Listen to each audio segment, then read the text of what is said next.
这个故事如果你听起来不累，那么你的听力水平在生活中是完全够用的。要持续提升英文，记得点击订阅按钮。我们开始吧。A man raised his rifle and aimed at a target so far away it looked like a small dot lost in the dust. People did not move closer to see. They stepped back and laughed. No one believed the shot would land. Some even turned away before he fired.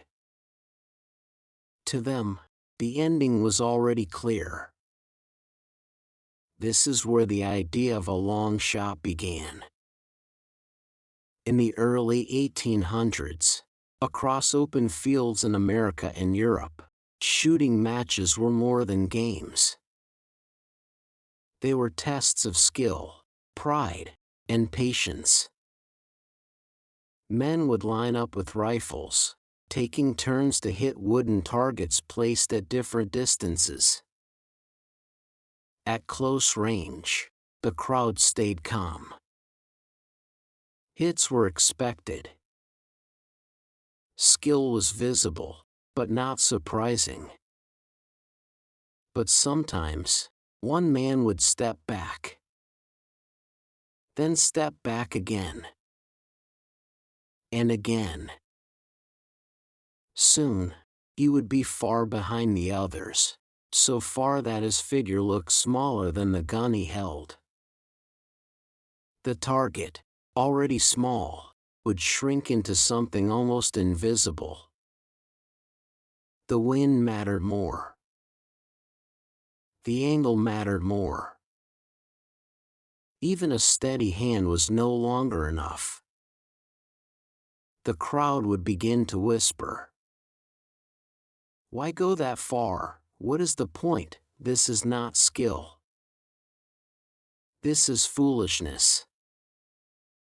That distance gave birth to a name. A long shot. At first, it was not hopeful. It carried doubt. It carried warning. It meant the chance of success was so small that trying almost looked like a mistake. And most of the time, they were right. The bullet would miss. Dust would rise behind the target. The shooter would lower his rifle, silent, while the crowd nodded as if they had known all along. But something else was happening. Quietly, in the background. Because once in a while, very rarely, the shot would land. A sharp crack. A pause. Then the sound of impact. For a second, no one spoke. Then the field would explode with noise. People would shout, step forward, and try to understand what they just saw. How did he do it? Was it luck? Was it skill? Was it both? That rare success planted a new idea inside the phrase. A long shot was not just about failing anymore.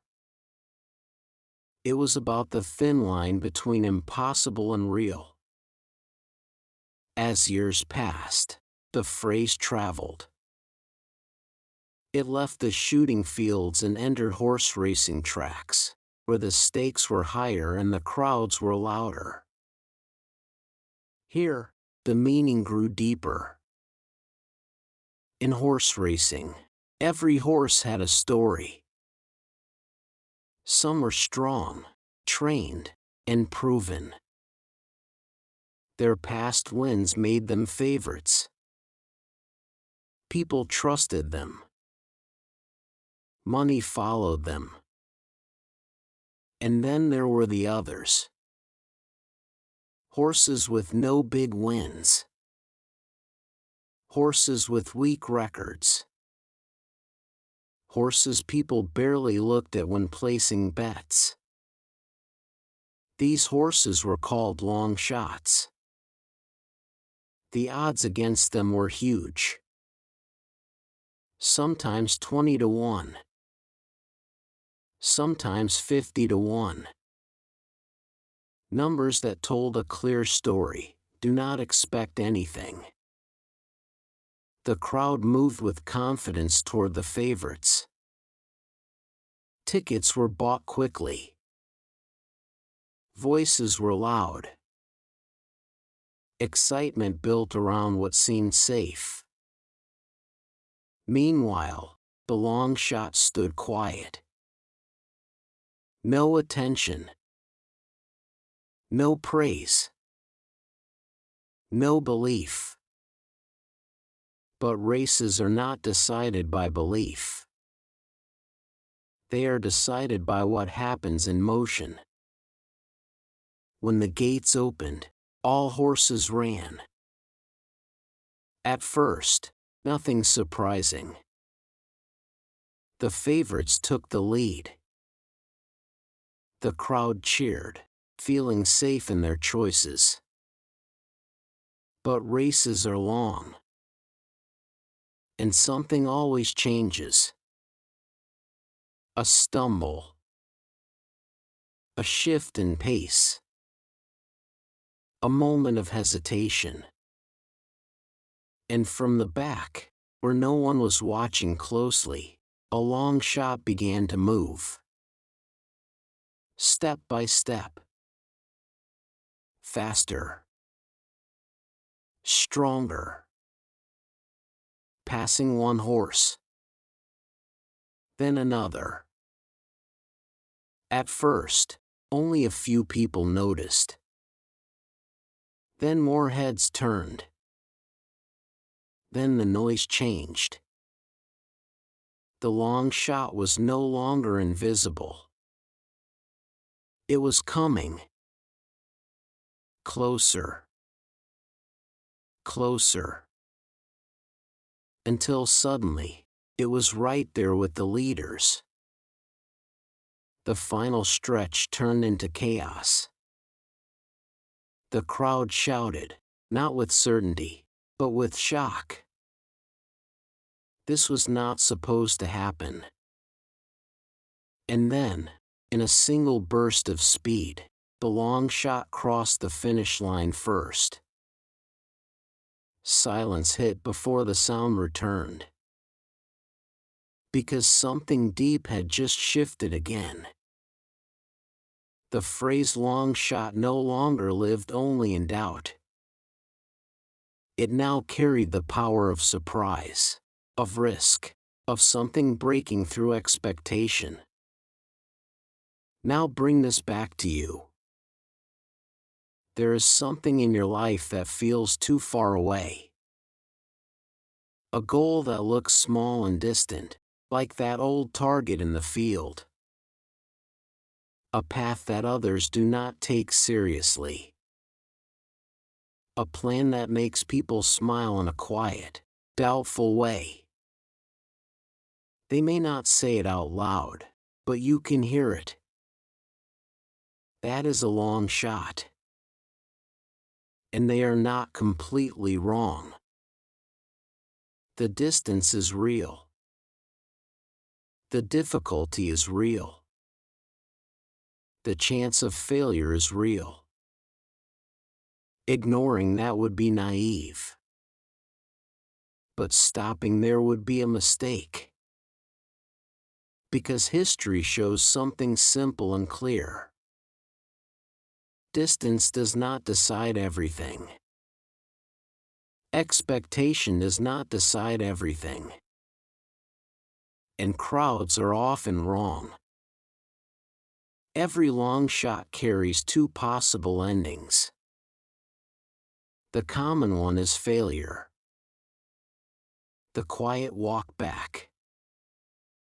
The nods from people who expected it. But the rare one is different. It is the moment when everything changes direction. When effort meets timing. When risk meets opportunity. And that moment only belongs to one kind of person. the one who still takes the shot. Not because they are sure. Not because they are the best.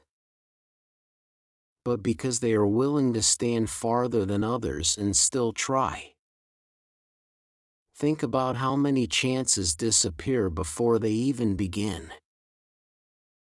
Not because they were impossible, but because no one stepped back far enough to attempt them. A long shot is not just a difficult action. It is a decision. A decision to accept low odds. A decision to face doubt. A decision to act when the result is unclear. That is why the phrase survived for so long. It speaks to something people understand deeply but often avoid. Risk. Now the question is simple, but not easy. What is the long shot in your life? Is it something you keep delaying, something you talk about but never act on, something you quietly believe in, even when others do not? And more importantly, how long will you stand in the safe place, watching others take closer shots, before you decide to step back and take your own? Because the truth has not changed since those early fields. Most long shots miss. But the ones that hit are the only ones anyone remembers. 能以非母语者的身份专注学习到现在，这本身就是很棒的进步。真诚感谢你的观看。如果你觉得本期内容实用，点赞或留言让我知道你的想法，这对我持续创作非常重要。我们下期见。